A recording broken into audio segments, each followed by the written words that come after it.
बिस्मिल्लाहिर्रहमानिर्रहीम। नाज़रीन अस्सलाम वालेकुम, मैं हूं इमरान वसीम। नाज़रीन, एक ख़ास मामले पर बात बर्दाश्त से बाहर हो चुकी है, जिसकी वजह से आज वफाकी वज़ीर दाखिला शेख रशीद को बड़ा ऐलान करना पड़ा। और ये उनका महज ऐलान नहीं था, इस ऐलान पर बाकायदा कानूनी कार्रवाई का आगाज़ हो चुका है। 4 लोगों को गिरफ्तार किया जा चुका है। तो यह कौन सा मामला है जिस पर बात जो है बर्दाश्त से बाहर होगी, जिसकी वजह से आज वज़ीर दाखिला को बड़ा ऐलान करना पड़ा। और यह ऐलान क्या है, ये सारी तफसीलात आप नाज़रीन के साथ शेयर करेंगे। दूसरी खबर में हम बात करेंगे, कल लाहौर जाती उमरा में पीडीएम के मरकजी इजलास के बाद पीडीएम के रहनुमाओं की जानिब से जो मीडिया के साथ गुफ्तगू की गई, इस गुफ्तगू में आवाम के सामने आधा सच बयान किया गया, आवाम के सामने आधा सच जो है वो रखा गया। और जो आधा सच पीडीएम के रहनुमाओं की जानिब से छुपाया गया है, ये आधा सच क्या है, ये भी आप नाज़रीन के साथ शेयर करेंगे। तीसरी खबर में हम बात करेंगे, मुस्लिम लीग नवाज के एक ऐसे रुकने कौमी असम्बली है जिनकी जानिब से मुसलसल इस्तीफ़ा देने से इनकार किया जा रहा है। मुस्लिम लीग नवाज के ये रुकने कौमी असम्बली कौन है और उनकी जानिब से इस्तीफ़ा ना देने की वजूहात क्या हैं, ये भी आप नाज़रीन के साथ शेयर करेंगे। तो सबसे पहले बात कर लेते हैं कि किस खास मामले पर बात जो है वो बर्दाश्त से बाहर होने के बाद वफाकी वज़ीर दाखिला की जानिब से आज क्या बड़ा ऐलान किया गया। नाज़रीन, कल मौलाना फजल रहमान की जानिब से पीडीएम के इजलास के बाद जो मीडिया से गुफ्तगू की गई, इसमें मौलाना फजल रहमान ने यह वाज़ेह तौर पे कहा कि हुकूमत के खिलाफ हम लॉन्ग मार्च तो करेंगे, लेकिन ताहाल ये फैसला नहीं हुआ कि आया कि हमारे लॉन्ग मार्च का जो रुख होगा वो इस्लामाबाद की तरफ होगा या रावलपिंडी की तरफ होगा। इसी मामले पर लगता यह है कि बात अब बर्दाश्त से बाहर हो चुकी है, रियासती इदारों की भी बर्दाश्त से बाहर हो चुकी है, जिसकी वजह से आज वफाकी वज़ीर दाखिला शेख रशीद का यह कहना था कि फ़ौज को जो बदनाम करने वाले हैं, फ़ौज के खिलाफ जो नाज़ेबा किस्म की ज़ुबान इस्तेमाल करते हैं, अब उनके खिलाफ जो है 72 घंटों में कार्रवाई अमल में लाई जाएगी, 73वां घंटा नहीं होगा। ऐसे लोग जो फ़ौज को बदनाम करते हैं, फ़ौज के खिलाफ नाज़ेबा किस्म की गुफ्तगू करते हैं, उनके खिलाफ 72 घंटों में कानून हरकत में आएगा, उन्हें गिरफ्तार किया जाएगा। और इस किस्म की ज़बान जो है वो रियासती इदारों के खिलाफ, फ़ौज के खिलाफ किसी भी तरह से बर्दाश्त नहीं की जाएगी। बल्कि वज़ीर दाखिला शेख रशीद का यह भी कहना था कि जब तक मैं वज़ीर दाखिला हूँ, रियासती इदारों के खिलाफ, फ़ौज के खिलाफ इस किस्म की ज़बान को बर्दाश्त नहीं किया जाएगा। और मेरी ज़िम्मेदारियों में आता है कि मैं रियासती इदारों का तहफ़्फ़ुज़ करूँ। और जैसा कि मैंने अपने इंट्रो में बताया कि महज उनका ये ऐलान नहीं था, इस पर कानूनी कार्रवाई का आगाज़ हो चुका है। चंद रोज़ पहले वफाकी काबीना के इजलास में यह फैसला किया गया था कि जमीयत उलमा इस्लाम फ़े के रहनुमा मुफ्ती कफ़ायतुल्लाह, जिनकी जानिब से मुबैना तौर पर फ़ौज के खिलाफ मुबैना ज़ुबान इस्तेमाल की गई, उनके खिलाफ कार्रवाई करने का फ़ैसला किया गया था, गद्दारी का मुकदमा बनाने का फ़ैसला किया गया था। और यह मामला वफाकी काबीना की जानिब से वज़ारत दाखिला को भिजवाया गया था। इसमें खबर यह है कि शेख रशीद ने यह मामला खैबर पख्तूनख्वा हुकूमत को एफआईआर के इंदराज के लिए भिजवाया, जिसके बाद खैबर पख्तूनख्वा पुलिस ने मुफ्ती कफ़ायतुल्लाह का जो आबाई घर है वहाँ पर रेड किया है मुफ्ती कफ़ायतुल्लाह की गिरफ्तारी के लिए। लेकिन मुफ्ती कफ़ायतुल्लाह तो गिरफ्तार नहीं हो सके, लेकिन उनके भाई को, उनके बहनोई को और उनके 2 बेटों को पुलिस की जानिब से गिरफ्तार कर लिया गया है। और इन 4 गिरफ्तारियों पर आज तर्जुमान जमीयत उलमा इस्लाम फ़े की जानिब से इसकी मज़म्मत की गई है। और ये कहा गया है कि यह हुकूमत की बुखलाहट का सबूत है कि आज़ादी राय पर जो है वो कदगन लगाई जा रही है। और क्यों जो है मुफ्ती कफ़ायतुल्लाह के बेटों को, बहनोई को और भाई को गिरफ्तार किया गया है, इसकी कोई वजह नज़र नहीं आती। तो इस तरह से जो ऐलान किया गया शेख रशीद की जानिब से कि फ़ौज के खिलाफ इस किस्म की ज़ुबान बर्दाश्त नहीं की जाएगी, उस पर बाकायदा अमल दरामद होता हुआ दिखाई भी दे रहा है। इसके अलावा जिस तरह से कल पीडीएम ने ऐलान किया कि हमारा लॉन्ग मार्च जो है वो रावलपिंडी की तरफ ही जा सकता है, तो आज शेख रशीद ने यह भी कहा है कि जब ये लॉन्ग मार्च लेकर आएंगे तो उनका लॉन्ग मार्च तो जब भी आना है, लेकिन पीर से हम इस लॉन्ग मार्च के हवाले से कि किस तरह से पीडीएम के इस लॉन्ग मार्च का हमने इस्तकबाल करना है, इसकी तैयारियों का बाकायदा आगाज़ किया जाएगा। और जो रवैया इस लॉन्ग मार्च में अपोजिशन की जानिब से रखा जाएगा, उसी किस्म का रवैया मेरा इन लोगों के साथ होगा। अगर ये वफा करेंगे तो वफा होगी, जफा करेंगे तो जफा करेंगी, लेकिन अगर ये सितम करेंगे तो इनके साथ सितम किया जाएगा। वही रवैया, वही ज़बान इनके साथ इस्तेमाल की जाएगी जो ये रियासती इदारों के खिलाफ इस्तेमाल करेंगे। दूसरी जो खबर थी कि पीडीएम के रहनुमाओं की जानिब से आधा सच जो है वो आवाम के सामने बयान किया गया, आधा सच जो है वो छुपा लिया गया। आधा सच ये बयान किया गया कि पीडीएम के मरकजी इजलास में यह फैसला किया गया है कि ज़िमनी इलेक्शन में हिस्सा लिया जाएगा, लेकिन सेनेट इलेक्शन में हिस्सा लेने के हवाले से कोई फैसला नहीं किया गया। और यह बताया गया कि अभी तो 1 माह की डेडलाइन हुकूमत के पास है, 31 जनवरी तक था।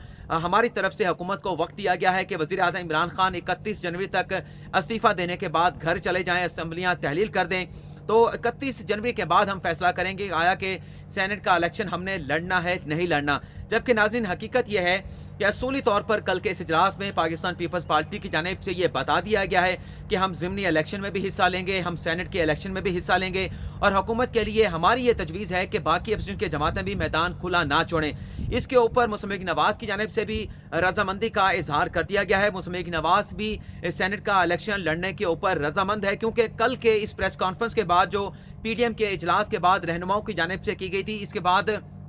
جو ترجمان ہیں نواز شریف کے اور مریم نواز کے، وہ ایک نجی ٹیلی ویژن پروگرام میں موجود ہے، جس میں انہوں نے باقاعدہ طور پر اس بات کا اعتراف کیا کہ مسلم لیگ نواز جو ہے وہ الیکٹورل پروسیس سے باہر نہیں ہوگی، حکومت کے لیے سینٹ الیکشن میں میدان جو ہے وہ کھلا نہیں چھوڑا جائے گا، مسلم لیگ نواز بھی سینٹ الیکشن میں حصہ لے گی، ضمنی الیکشن میں بھی حصہ لیا جائے گا۔ اور یہ بھی کہا گیا محمد زبیر کی جانب سے کہ جو استعفوں کا معاملہ ہے، ہمارے تمام ارکان کے استعفے موصول ہو چکے ہیں، لیکن یہ استعفے کب دینے اس حوالے سے مناسب وقت پر فیصلہ کیا جائے گا۔ اس سے پہلے پاکستان پیپلز پارٹی کے مختلف رہنماؤں کی جانب سے، حتیٰ کہ وزیر اعلیٰ سندھ مراد علی شاہ کی جانب سے بھی یہ اعلان کیا گیا تھا میڈیا پر کہ پاکستان پیپلز پارٹی جو ہے وہ ضمنی الیکشن میں بھی حصہ لے گی، اس کے ساتھ ساتھ سینٹ الیکشن میں بھی حصہ لیا جائے گا۔ اور یہ صرف تجویز نہیں تھی پاکستان پیپلز پارٹی کی، حتمی طور پہ فیصلہ ہو چکا ہے، اور نظر آ رہا ہے کہ پاکستان پیپلز پارٹی کی جانب سے ضمنی الیکشن اور اس کے ساتھ ساتھ سینٹ الیکشن کی جو کمپین ہے، اس پر باقاعدہ جو ہے وہ پیپر ورک شروع کر دیا گیا ہے، اس پر جو ہے وہ الیکشن کمپین کا آغاز شروع کر دیا گیا ہے، ایم کیو ایم کے ساتھ رابطہ کیا گیا، مسلم لیگ فنکشنل کے ساتھ رابطے کیے جا رہے ہیں۔ اس کے علاوہ باقی جو جماعتیں ہیں، چاہے وہ بلوچستان میں ہوں، چاہے وہ سندھ میں ہوں، ان کے ساتھ بھی رابطے کیے جا رہے ہیں، اور باریکی کے ساتھ جو پاکستان تحریک انصاف کے سندھ میں جو لوگ موجود ہیں، اراکین صوبائی اسمبلی موجود ہیں، انہیں بھی رابطہ کرنے کی کوششوں کا آغاز کر دیا گیا ہے کہ ان کے ووٹ بھی کسی طرح سے حاصل کیے جائیں۔ اگر سینٹ کا الیکشن سیکرٹ بیلٹ کے ذریعے ہوتا ہے تو انہیں ترقیاتی فنڈز دیے جائیں، کیونکہ سندھ میں پاکستان پیپلز پارٹی کی حکومت ہے، تو انہیں اس قسم کے لالچ دے کے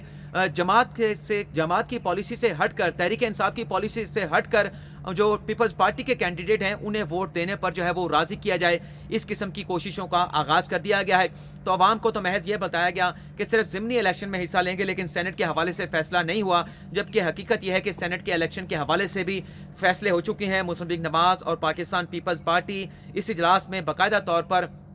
اپنے ان فیصلوں کے حوالے سے پی ڈی ایم کی باقی جماعتوں کو، مولانا فضل الرحمان کو آگاہ کر چکے ہیں۔ کل کے اجلاس کے بعد جو پریس کانفرنس کی گئی، اس میں میڈیا پر بھی بڑا برہمی کا اظہار کیا گیا مولانا فضل الرحمان کی جانب سے، اور وہ کہتے تھے کہ جو میڈیا کے جو لوگ ہیں جو یہ کہتے تھے کہ پی ڈی ایم میں بہت سارے اختلافات موجود ہیں، پاکستان پیپلز پارٹی کے اختلافات موجود ہیں، تو آج کے اس اجلاس کے بعد یہ ثابت ہو چکا ہے کہ ہمارا کوئی اختلاف نہیں ہے، آج ہم زیادہ متحد ہو گئے ہیں، زیادہ اسٹرانگ ہو گئے ہیں، زیادہ مضبوط ہو گئے ہیں۔ جبکہ ناظرین، میڈیا جو ان اختلافات کے حوالے سے خبریں سامنے لے کر آ رہا تھا، اس میں کوئی بھی ایسی مبالغہ رائے نہیں تھی، کوئی بھی غلط بات نہیں تھی۔ جب یہ فیصلہ ہوا تھا کہ ہم نے سینٹ کا الیکشن نہیں لڑنا، اور مولانا فضل الرحمان اسی بات پہ زور دیتے تھے کہ یہ تو جعلی اسمبلیاں ہیں، جعلی اسمبلیوں سے اگر سینٹ کا الیکشن ہوگا تو سینٹ کی اسمبلی بھی جو کہ ایوان بالا ہے،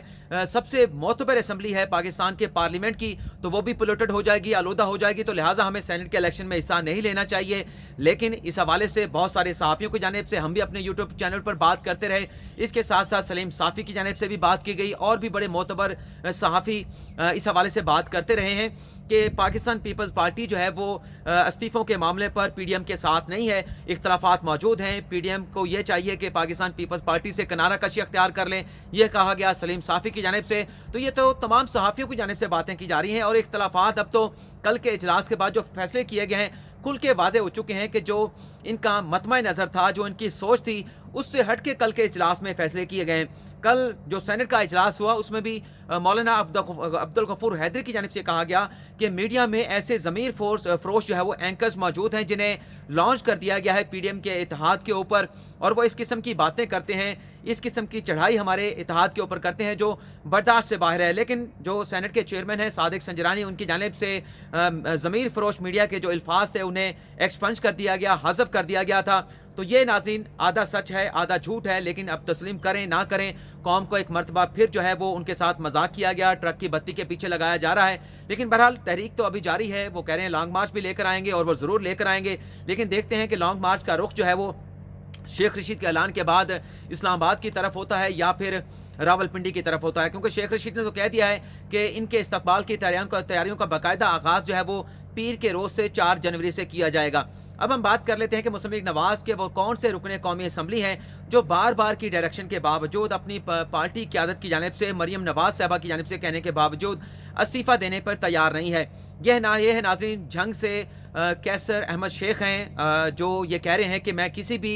पार्टी मुलाजम के कहने के ऊपर इस्तीफ़ा नहीं दूंगा। मैं तो पार्टी का खुद सेक्रेटरी हूं, तो मुझसे कोई मुलाजम, पार्टी का कोई ओहदेदार जो है, जो मुझसे नीचे है, वो किस तरह से मुझे फ़ोन करके इस्तीफ़े का मुतालबा कर सकता है। मैं तो इस्तीफ़ा नहीं दूंगा। इस हवाले से कल उनके डेरे पर एक मुशावरती इजलास हुआ जिसमें कैसर अहमद शेख का ये कहना था कि नवाज शरीफ जो है वो वोट को इज्जतों की बात करते हैं। मैं आज अपने हल्के में आया हूं और उन लोगों के साथ बैठा हूं जिन्होंने मुझे वोट दिया है, मैं उनके वोट के इज्जत की बात करता हूं। उन्होंने कहा कि अगर इस्तीफ़ा देना हुआ तो मैं पार्टी की क़यादत नवाज शरीफ और शहबाज शरीफ के कहने पे दूंगा, और मैं शहबाज शरीफ के साथ जेल में जाके मुलाकात करूंगा, लंदन में जाके नवाज शरीफ के साथ मुलाकात करूंगा। अगर ये कहेंगे तो मैं इस्तीफ़ा देने के लिए तैयार हूं। अदरवाइज़ बाकी अगर कोई मुझे इस्तीफ़ा देने के हवाले से बात करेगा तो मैं इस्तीफ़ा देने के लिए बिल्कुल तैयार नहीं हूं। और ये खबर आज रोज़नामा 92 में जो है वो शाया हुई है, और उसे देखने के बाद मैंने कहा कि चलें आप नाज़रीन के साथ ये खबर शेयर करते हैं कि मुस्लिम लीग नवाज़ में अभी भी ऐसे लोग मौजूद हैं। एक तरफ दावे किए जा रहे हैं कि तमाम इस्तीफ़े मौसूल हो चुके हैं, लेकिन पार्टी में ऐसे लोग अभी मौजूद हैं जो